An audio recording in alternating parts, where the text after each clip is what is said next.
Bwana, taarifa mbalimbali zimekuwa zikiweka bayana kwamba Libase Gueye, kiungo mshambuliaji raia wa Senegal mwenye umri wa miaka 22, yuko kwenye hatua za mwisho kabisa na ni mchezaji ambaye anaelekea kujiunga katika kikosi cha Simba Sports Club kwa mujibu wa taarifa tofauti. Of course wapo ambao walimuona kwenye michuano ya CHAN, michuano ambayo inahusisha wachezaji wa ndani katika mataifa ya Afrika. Aliperform vizuri, alikuwa man of the match katika mchezo dhidi ya Nigeria, alikuwa na standout performance katika michuano ile, na kuna macho ambayo inawezekana yalianza kuvuta kuanzia pale kwa baadhi ya watu, lakini mimi nataka nimzungumzie kwa kile ambacho aliwahi kukifanya kabla ya kuonekana katika michuano ya CHAN, na sio hata katika klabu yake ya Senegal ya Tenguis, lakini mimi nataka nikupeleke katika bara la Ulaya ambako aliwahi kupita briefly na nikwambie ni kitu gani ambacho aliwahi kukifanya na kikapelekea nini mwisho wa siku. Huyu Libase Gueye aliwahi kupelekwa katika kikosi cha Valencia chenye makazi yake pale Mestalla. Alipelekwa katika kikosi cha under 19 cha Valencia. Of course hakuweza kupata nafasi, ikabidi atolewe kwa mkopo katika klabu ya ligi daraja la 3 Hispania inaitwa Pontevedra CF, ambayo inacheza katika ligi ya Primera Federación Group 1, kwa sababu hiyo ligi daraja la 3 yenyewe Spain ina madaraja tofauti. Yaani kuna groups, kuna makundi tofauti ya timu ambazo zimewekwa katika hilo daraja. Yeye alikuwa anacheza katika klabu ya Pontevedra Primera Federación Group 1. Sasa basi, katika kupita kule, of course muda wake katika bara la Ulaya ulikuwa brief, kwa maana hakuweza kukaa sana. Mambo ya visa na vibali vya kuishi ni vitu ambavyo vilikuwa vinaleta kikwazo kikubwa sana kwa Libase Gueye, lakini obviously alicheza katika klabu ya Pontevedra CF, na pengine kitu ambacho ulikuwa ukifahamu ni kwamba Pontevedra CF tarehe 21 mwezi wa 12 mwaka 2022 walikuwa wanacheza mchezo wa Copa del Rey dhidi ya timu ya CD Tenerife. CD Tenerife ni klabu pale Spain. Ilikuwa ni mchezo wa raundi ya pili, walikuwa wanacheza Pontevedra CF pamoja na CD Tenerife.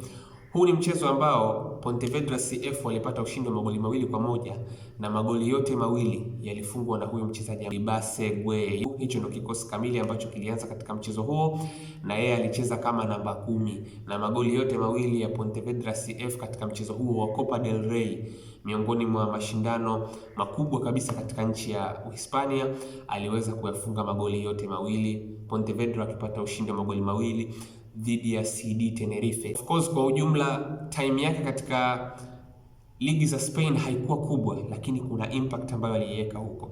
Ni issue za visa, ni issue za vibali vya kuishi, ndivyo vitu ambavyo vilikuwa vinaonekana kama vinakwamisha mwendelezo wake wa kuweza kuperform katika kiwango ambacho ni endelevu, lakini hakukuwa na shaka kuhusu kile ambacho alikuwa anaweza kukideliver kulingana na dakika ambazo alikuwa anafanikiwa kuzipata mwisho wa siku, na ndio hicho ambacho nimetoka kukueleza hapo. Mwaka ulipokuja kupinduka, mwaka 2023, zilipokuja kutangazwa tuzo za mchezaji bora chini ya umri wa miaka 23 kutoka katika nchi ya Senegal, aliyekwenda kutoa tuzo hii pia ni Libase Gueye. Na Libase Gueye alikwenda kuitoa tuzo hii mbele ya wachezaji ambao wanacheza barani Ulaya. Huyu Iliman Ndiaye hivi sasa ambaye ni wa moto sana katika klabu ya Everton, huyu alishindwa kutoa tuzo hii akiwa yuko kwenye kinyang'anyiro sambamba na Libase Gueye. Mchezaji mwingine alikuwa ni Ismail Jacobs ambaye kwa wakati huo alikuwa katika klabu ya AS Monaco ya pale Ufaransa. Lakini wote hawa hawakufua dafu mbele ya Libase Gueye ambaye ndio alikwenda kutoa hiyo tuzo kama mchezaji bora katika nchi ya Senegal chini ya umri wa miaka 23. Tathmini za watu mbalimbali kwa wakati huo kulingana na hii tuzo yeye kuweza kuitoa mbele ya vijana kama hawa ambao nimewataja, akina Iliman Ndiaye, watu wakubwa kabisa sasa hivi, kwa wakati huo ilikuwa inaakisi kwamba huyu ni mchezaji ambaye alikuwa anaonekana kwamba anahitaji kwenda kwenye ligi ambayo itawezana kwenda na kasi yake. Yaani kucheza Senegal, kwa sababu wakati huo alikuwa amesharudi Senegal kutoka katika klabu ya Pontevedra CF ya kule Uhispania.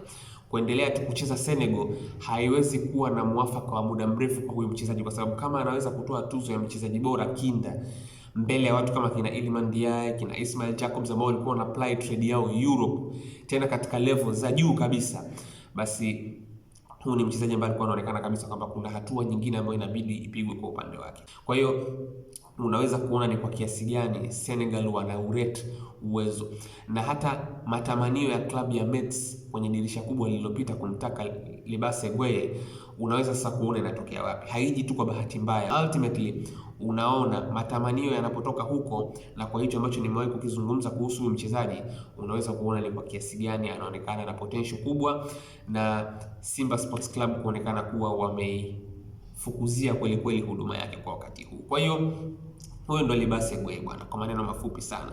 Ni mchezaji ambaye anasifika kwa kuwa na kasi, ana uwezo mkubwa sana wa kutengeneza nafasi, then pia ana work rate, anajituma sana, anaweza kuisaidia team defensively. Hivyo ni miongoni mwa vitu ambavyo vinazungumzwa pia kwenye wasifu wake.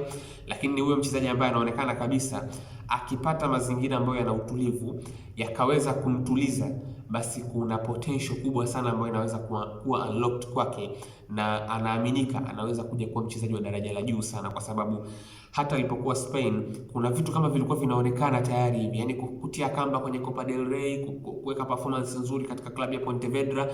Na wao wenyewe Pontevedra sio kwamba walimwacha.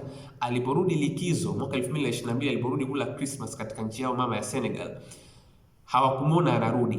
Wiki mbili zikapita mara baada ya Christmas, viongozi wa Pontevedra wakawa wanajiuliza huyu mchezaji inakuwaje. Walipojaribu kufanya mawasiliano na kumtafuta Libasse Gueye, ikaja ikagundulika kwamba ni changamoto za visa na mambo ya bureaucracy ndio yakawa yamemkwamisha tena kuweza kurudi tena katika nchi ya Spain mara baada ya kula likizo yake.